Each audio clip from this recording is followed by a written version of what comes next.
आपका नाम? विपिन प्रताप सिंह। विधानसभा की जो आपकी जिम्मेदारी दी गई है, किस पद पर दी गई?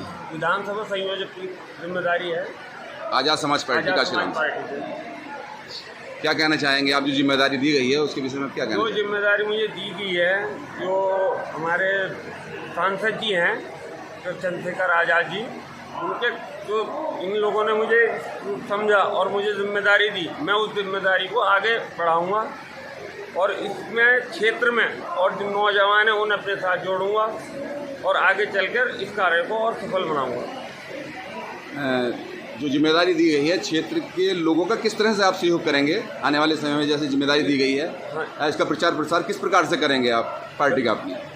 सभी लोगों से मिलकर हर जगह जाकर उनसे मिलूंगा और पार्टी के बारे में जो पार्टी की अच्छाई हैं उन्हें बताऊंगा और उससे उन लोगों को जोड़ूंगा। अच्छा, क्या कारण रहा कि आप इस पार्टी से आप प्रभावित हुए, आज़ाद जी से प्रभावित हुए? क्या कारण रहा? इस पार्टी में होने का एक मकसद था कि आने वाले समय में जैसे नई पीढ़ी आ रही है और सारी पार्टी देख चुके हैं, उन पार्टियों में कुछ नहीं रखा।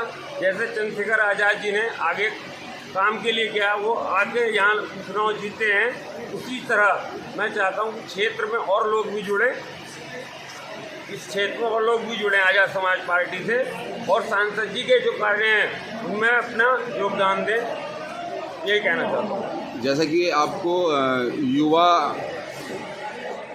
पार्टी ने युवाओं की तरफ से जिम्मेदारी सौंपी है, आप युवा कार्यकर्ता हैं, पदाधिकारी हैं, तो युवाओं के लिए आप क्या संदेश देना चाहेंगे? जो युवाओं को यही संदेश देना चाहूँगा कि आने वाले समय में और पार्टियाँ तो को छोड़कर आज़ाद समाज पार्टी से जुड़ने में, एक तो सामाजिक तौर पर जो समय बदल रहा है उसे देखते हुए सांसद जी के नेतृत्व में हम आगे जोड़कर नई पीढ़ी को जोड़कर काम करेंगे और जो बुजुर्गों का मान सम्मान है जो होता है पार्टी वो रखेंगे।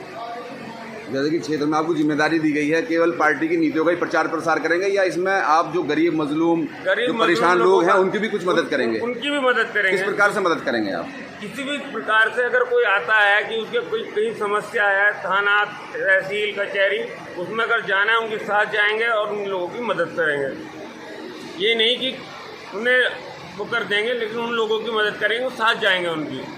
जैसा कि जनता उम्मीद करती है पार्टी से और उसके पदाधिकारियों से, जी, तो आप क्या इस उम्मीद पर खरे उतरेंगे जनता की?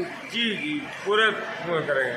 ठीक है, धन्यवाद। आज़ाद समाज पार्टी काशीराम के द्वारा भाईचारा सम्मेलन का आयोजन किया गया है, क्या कहना चाहेंगे आप? देखिए, ये उत्तर प्रदेश में और पूरे देश में सभी जो पिछड़े वर्ग के SC ST और मुसलमानों की जो अलग अलग जातियों में बांटा गया है, उन सबको एकजुट करके भाईचारे सम्मेलन आयोजित किए गए हैं। और जो मान्यवर काशीराम साहब का सपना था कि इस देश में 85 और 15 की जो लड़ाई है, 85% लोग जो संख्या वाले लोग हैं वो हुकूमत में जाएं और वो उसका एक ही तरीका वोट का था। आज आज़ाद समाज पार्टी भाई चंद्रशेखर आज़ाद जी के नेतृत्व में पूरे उत्तर प्रदेश में देश में काम कर रही है। हम जिला पंचायत से लेकर विधानसभा, लोकसभा, विधान परिषद, कोतवाली, BDC तमाम चुनावों में तो एकजुट होकर वोट करके और अपने लोगों को प्रतिनिधित्व करने के लिए, उनको जागरूक करने के लिए, अपने महापुरुषों के जो सपने हैं, उनके जो आदर्श हैं, उनकी जो हिस्ट्री है, उस सबसे लोगों को अवगत और जागरूक कराने के लिए आयोजित